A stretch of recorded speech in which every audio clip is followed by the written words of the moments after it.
জামায়াতে ইসলামের আমির ডাক্তার শফিকুর রহমান বলেছেন, আগামীর বাংলাদেশ হবে কোরআনের বাংলাদেশ। কারো রক্তচক্ষুকে ভয় করব না, কারো দাদাগিরি মেনে নেওয়া হবে না। সবার সাথে সম্পর্ক হবে সমতার ভিত্তিতে। চট্টগ্রামের লাল দিঘি ময়দানে ৮ দলের বিভাগীয় সমাবেশে তিনি আজ এই কথা বলেন। ডাক্তার শফিকুর রহমান বলেন, বিগত স্বৈরাচার সরকার রাতের অন্ধকারে অসংখ্য আলেম, দেশপ্রেমিক সেনা সদস্যদের হত্যা করে ক্ষমতা পাকাপোক্ত করেছিলেন।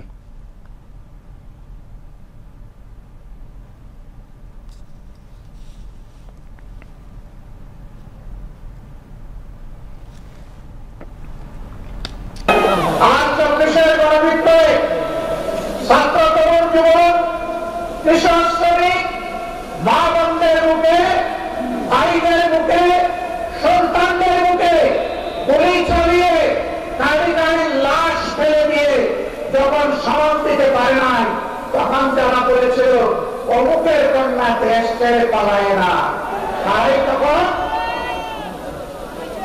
এরা রক্ত হাতে করে ক্ষমতা এসেছিল, আর রক্তাক্ত হাত নিয়ে ক্ষমতা থেকে বিদায় নিয়েছে। আমরা কোন লাল চক্ষুকে পরোয়া করবো না, কোন দাদাবাবু মানি না, কোন দৌড়াই মানি না। সকলের সাথে আমাদের সম্পর্ক হবে সমতা এবং পারস্পরিক সম্মানের ভিত্তিতে ইনশাআল্লাহ।